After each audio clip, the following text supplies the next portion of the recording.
स्लीपअवे camp movie शुरू होती है और हमें एक लेक को दिखाया जाता है जिसमें एक नाव होती है। उस नाव में हम दो बच्चों एंजेला और पीटर को देखते हैं जो अपने पिता जॉन के साथ एंजॉय कर रहे होते हैं। तभी एंजेला और पीटर अपने पिता जॉन के साथ मस्ती करने लगते हैं, जिस वजह से उनकी नाव वहीं पलट जाती है और वो तीनों उस पानी में गिर जाते हैं। अब ये देखकर जॉन अपने बच्चों से गुस्सा होता है और कहता है कि तुम लोग हर समय मस्ती ही करते रहते हो। इसके बाद हम उसी लेक में दो काउंसलर को देखते हैं जो कि एक स्पीड बोट को चला रहे होते हैं। तभी वो फीमेल काउंसलर उस मेल काउंसलर से उस बोट को चलाने की रिक्वेस्ट करती है, जिससे अब उसकी जिद पर वो उस फीमेल काउंसलर को बोट चलाने के लिए दे देता है। लेकिन फीमेल काउंसलर को सही से बोट चलाना नहीं आता था। इधर वो अपनी एक फ्रेंड को वाटर सफरिंग करा रहे होते हैं, पर उनकी फ्रेंड अब और वाटर सफरिंग नहीं करना चाहती थी क्योंकि अब वो पूरी तरह थक चुकी थी। इसलिए वो उन काउंसलर को बोट रोकने के लिए बोलती है, लेकिन वो लोग उसकी बात को नहीं सुन रहे होते हैं।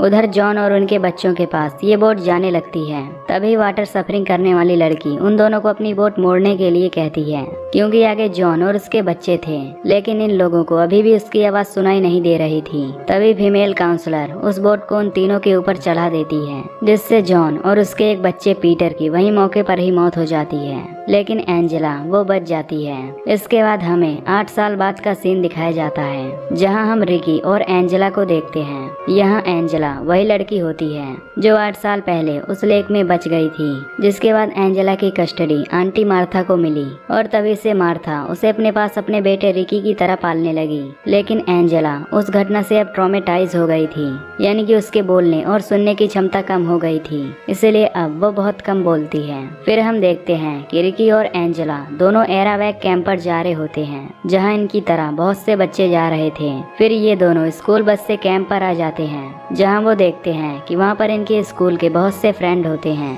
तभी रिकी को उसका बेस्ट फ्रेंड पॉल मिलता है, जिसे देख वो काफी खुश हो जाता है। इसके बाद रिकी अपने फ्रेंड पॉल को अपनी कजन एंजेला से मिलाता है, लेकिन एंजेला उससे कुछ भी नहीं बोलती। इस पर रिकी अपने फ्रेंड से कहता है कि एंजेला काफी शाई है, यानी वो शर्माती है, और फिर वहाँ से चला जाता है। फिर रिकी एंजेला को कैंप हाउस में छोड़ने के लिए जाने लगता है। तभी उसे उसकी पुरानी दोस्त दिखाई देती है जिसका नाम जूडी होता है, लेकिन अब जूडी रिकी को इग्नोर करने लगती है क्योंकि वो अपने से बड़े लड़कों के साथ फ्लर्ट कर रही होती है। फिर रिकी एंजेला को कैंप हाउस पर छोड़ देता है। तभी उसे कैंप में हम दो चेफ को देखते हैं जिनका नाम आर्टी और बैन होता है, लेकिन आर्टी लड़कियों को गंदी नजर से देखता था। इसके बाद हम कैंप के सभी बच्चों को देखते हैं जो ब्रेकफास्ट कर रहे होते हैं, लेकिन एंजेला वहाँ पर कुछ भी नहीं खा रही थी। तभी वहाँ पर मैग और रॉनी आ जाते हैं जो कि केयर टेकर होते हैं। फिर मैग रॉनी को एंजेला के बारे में बताती है। तभी रॉनी एंजेला से उसकी पसंद का फूड पूछने लगता है, लेकिन अभी भी एंजेला शांत ही बैठी थी,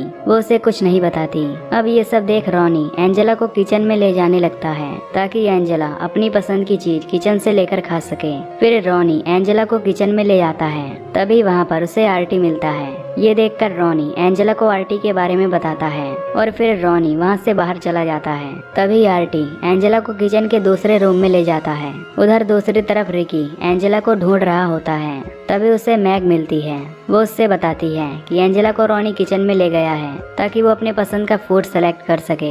ये सुनकर रिकी किचन में जाता है जहाँ पर वो देखता है कि चेफ आर्टी उसके साथ कुछ गलत करने वाला होता है, लेकिन रिकी वहाँ पहुँचकर एंजेला को ले जाने लगता है। इस पर आर्टी गुस्सा हो जाता है और रिकी को बाहर कुछ भी न बताने के लिए बोलता है। इस पर रिकी उसकी बातों को मान लेता है और वहाँ से भागता हुआ बाहर चला जाता है। तभी बाहर आने पर मेल आर्टी से पूछता है कि ये बच्चे यहाँ से इतनी तेज क्यों भाग रहे हैं, जिस पर आर्टी कहता है कि मैंने उन सबको डरा दिया था ताकि वो किचन के अंदर न आए। इसके बाद बैन और आर्टी किचन में कुछ बना रहे होते हैं कि तभी बैन वहाँ से चला जाता है क्योंकि बाहर उसे कुछ काम होता है। इधर आर्टी उस टैंक में नमक डालने लगता है, लेकिन उस डब्बे में नमक ही नहीं होता। फिर वो नमक का दूसरा डिब्बा लेने के लिए दूसरे रूम में जाता है। तभी किचन में कोई आदमी आता है और वो वहीं पर छिप जाता है, पर हम उसका फेस नहीं देख पाते। फिर आर्टी नमक लेकर वापस वहाँ आता है और जैसे ही आर्टी चेयर पर चढ़कर उस टैंक में नमक डालने लगता है तो तभी वो आदमी जो वहीं पर छिपा हुआ था वो उसके चेयर को खींचने लगता है ये देखकर आर्टी उसे मना भी करता है, लेकिन वो नहीं रुकता और उस चेयर को खींच देता है, जिससे उस टैंक में खोल रहा पूरा पानी आर्टी के ऊपर गिर जाता है और तभी वो आदमी वहाँ से भाग जाता है। इसके बाद अब आर्टी का पूरा शरीर जल जाता है और वो काफी चिल्लाने लगता है। तभी वहाँ पर बैन आ जाता है, जो देखता है कि आर्टी अब पूरी तरह से जल चुका है। फिर बैन वहाँ पर डॉक्टर को बुलाता है। इसके बाद वहाँ पर डॉक्टर आता है और उसकी पट्टी करके उसे हॉस्पिटल ले जाने लगते हैं। फिर डॉक्टर मेल और रॉनी को बताता है कि अब आर्टी की आंखें पूरी तरह से खराब हो चुकी हैं और इसके शरीर का अधिकांश भाग अब डेड हो चुका है। इसे सुन मेल इस खबर को बच्चों तक नहीं फैलाना चाहता था, क्योंकि ये बात सुनकर उसकी कैंप का नाम खराब हो सकता था। इसलिए मेल अब बैन को आर्टी की जगह पर रख देता है। ये सुनकर बैन भी काफी खुश हो जाता है, क्योंकि उसे अब सीनियर शेफ बनाया जा रहा है। फिर हम ग्राउंड की तरफ देखते हैं, जहाँ पर रिकी और माइक की टीम क्रिकेट खेल रही होती है और तभी रिकी की टीम जीत जाती है और माइक की टीम हार जाती है। अब कुछ देर बाद शाम हो जाती है और सभी लोग कैंटीन में जाते हैं। यहाँ पर एंजेला बैठी हुई होती है। तभी बिली और कैनी एंजेला के पास आते हैं और उसके साथ फ्लर्ट करने लगते हैं, लेकिन एंजेला उनसे कुछ भी नहीं बोलती और शांत रहती है। अब ये देख वो दोनों उससे बुली करना शुरू कर देते हैं। तभी वहाँ कैंटीन में रिकी और पॉल आते हैं, जो कैनी और बिली पर काफी गुस्सा होते हैं और तभी रिकी और कैनी में झगड़ा हो जाता है, जिसे देख वहाँ पर मौजूद सभी लोग उन दोनों को बचाने लगते हैं। लेकिन तभी वहाँ पर केयर टेकर आ जाते हैं और उन सबको समझाकर झगड़े को शांत करा देते हैं। इधर हम मेल को देखते हैं, जो केयर टेकर मैक से मिलता है, क्योंकि उन दोनों में अब कुछ नजदीकियां बढ़ने लगी थी और वो दोनों एक दूसरे को पसंद भी करने लग गए थे। पर ये सब बातें किसी और को नहीं पता थी। इधर हम एंजेला को देखते हैं, जो कि अकेली ही बैठी होती है। तभी उसके पास पॉल आ जाता है और उससे कहता है कि मेरा नाम पॉल है और हम दोनों पिछले हफ्ते मिले थे।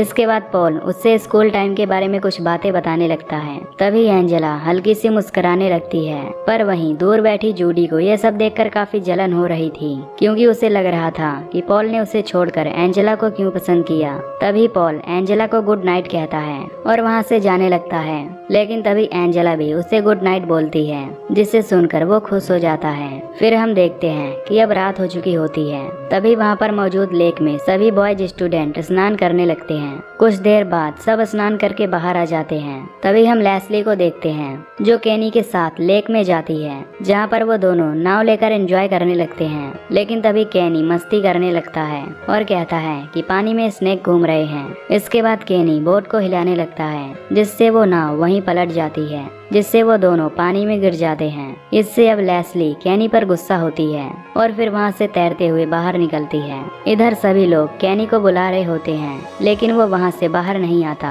क्योंकि उसके पास कोई आता है जो उसे पानी में डुबोने लगता है। फिर अगले दिन हम एक केयर टेकर को देखते हैं, जो उस लेक के पास जाता है। तभी वहाँ पर वो सब कुछ बिखरा हुआ देख काफी गुस्सा होता है। फिर केयर टेकर वहाँ पर पड़ी नाव को पलट कर देखता है तो उसे वहाँ केनी दिखाई देता है, जो कि अब बुरी तरीके से मर चुका होता है और उसके मुंह से एक सांप निकल रहा था। ये देखकर वो काफी घबरा जाता है और रॉनी को बुलाता है। फिर वहाँ पर पुलिस आती है। तभी रॉनी ऑफिसर से कहता है कि केनी बहुत बढ़िया स्विमिंग कर लेता था, इसलिए वो डूब कर मर जाएगा, ये असंभव है। फिर ऑफिसर केनी की बॉडी को पोस्टमार्टम के लिए भेज देता है। इसके बाद हम पॉल को देखते हैं, जो एंजेला से बात कर रहा होता है। वो उससे पूछता है कि तुम रात को मेरे साथ मूवी देखने चलोगी। इस पर एंजेला उसे हाँ कर देती है। अब एंजेला उससे पूरी तरीके से बात करने लग गई थी। फिर हम रात को एंजेला को देखते हैं, जो मूवी देखने के बाद पॉल के साथ घर पर जाती है। इधर रिकी भी जूडी से बात करना चाहता है, लेकिन जूडी रिकी को कोई भाव ही नहीं देती। इधर पॉल एंजेला को किस करता है। इसके बाद एंजेला अपने रूम में चली जाती है। इसके बाद जूडी अब पॉल के पास आती है और उसे इम्प्रेस करने की कोशिश करती है, लेकिन पॉल जूडी को भाव नहीं देता, जिससे वो गुस्सा होकर वहाँ से चली जाती है। अगले दिन एंजेला रिकी के पास आ रही होती है कि तभी माइक और उसके फ्रेंड एंजेला के ऊपर वाटर बॉल फेंकने लगते हैं। ये सब देख रिकी उन सभी को गाली देने लगता है। तभी पॉल एंजेला के पास आता है। अब मेल माइक और उसके फ्रेंड को एक हफ्ते के लिए कैंप में आने से रोक देता है और साथ में रिकी को भी कैंप में आने से रोक देता है, क्योंकि रिकी ने भी उन सबको गाली दी थी।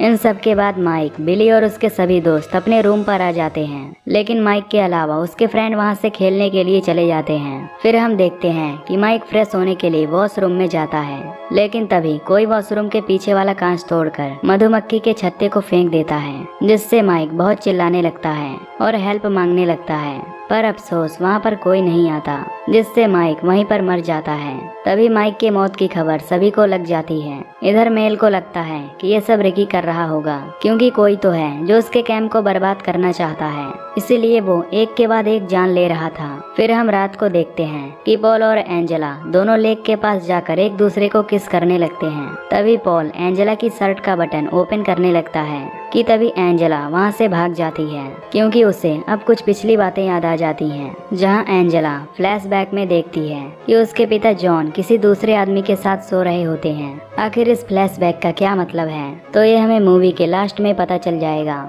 फिर हम अगले दिन पॉल को देखते हैं, जो एंजेला से बात करने की कोशिश करता है, लेकिन एंजेला पॉल को इग्नोर कर देती है। तभी जूडी पॉल के पास आती है और वो पॉल के साथ फ्लर्ट करने लगती है, जिससे पॉल फिर से इग्नोर कर देता है। दूसरी तरफ रिकी एंजेला से हेल्प लेने के लिए उसे अपने साथ ले जाने लगता है, लेकिन तभी एंजेला देखती है कि पॉल जूडी को किस कर रहा है। ये देख एंजेला वहाँ से चली जाती है, क्योंकि ये देखकर उसे बहुत बुरा लगता है। फिर पॉल और रिकी भी एंजेला के पीछे जाने लगते हैं और उसे बुलाने लगते हैं, लेकिन वो नहीं रुकती।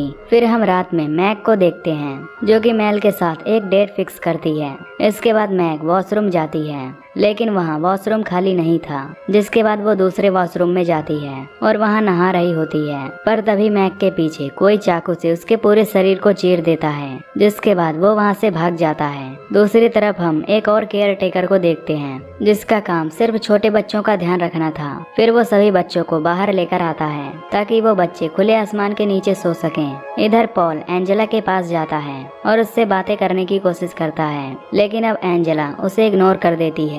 फिर पॉल उसे काफी मनाने लगता है, जिस पर एंजेला पॉल को मिडनाइट पर आने को बोलती है। इस पर पॉल मान जाता है। इधर कैंटीन में मेल आता है और मैग के बारे में पूछने लगता है, क्योंकि रात को मैग के साथ उसकी डेट थी, लेकिन वो स्टूडेंट उसे मना कर देते हैं। फिर मेल जूडी के घर जाता है और जूडी से भी मैग के बारे में पूछता है। तभी जूडी मेल से कहती है कि मैग वॉशरूम में नहाने गई थी। फिर मेल उसकी बात सुनकर वॉशरूम की तरफ जाता है। तभी वहाँ पर मेल को मैग की डेड बॉडी मिलती है, जहाँ पर उसकी बैक बॉडी पर किसी ने चाकू से वार किया होता है। ये देख मेल काफी डर जाता है और उसे अब रिकी के ऊपर और भी शक होने लगता है। फिर वो रिकी को जान से मारने के लिए सोचता है, क्योंकि उसे लगता था कि ये सब रिकी ही कर रहा है। इसके बाद मेल वहाँ से रिकी के घर जाता है और उसे पकड़ लेता है। दूसरी तरफ केयर टेकर बाहर आकर देखता है कि जिन बच्चों को उसने बाहर सोने के लिए कहा था, उन सभी को किसी ने बेरहमी से मार डाला है। उधर मेल रिकी को झाड़ियों की तरफ ले जाता है, जहाँ पर मेल रिकी को मार देता है। इधर वो अनजान आदमी जूडी को भी मार देता है। फिर केयर टेकर वहाँ पर आकर सभी को बताता है कि उन छोटे बच्चों को भी किसी ने जान से मार दिया है। तभी वहाँ पर पुलिस ऑफिसर आते हैं, जो सभी को अपने अपने रूम में जाने के लिए बोलता है। इधर फ्रैंक और ऑफिसर को रिकी की डेड बॉडी झाड़ियों में मिलती है, जो कि अभी भी जिंदा था। दूसरी तरफ एंजेला पॉल के पास पहुँच गई थी, जहाँ पर वो पॉल को कपड़े उतारने के लिए बोलती है। तभी वहाँ पर सूजी और रॉनी आ जाते हैं, जहाँ पर वो देखते हैं कि एंजेला और पॉल दोनों नेक्ड थे।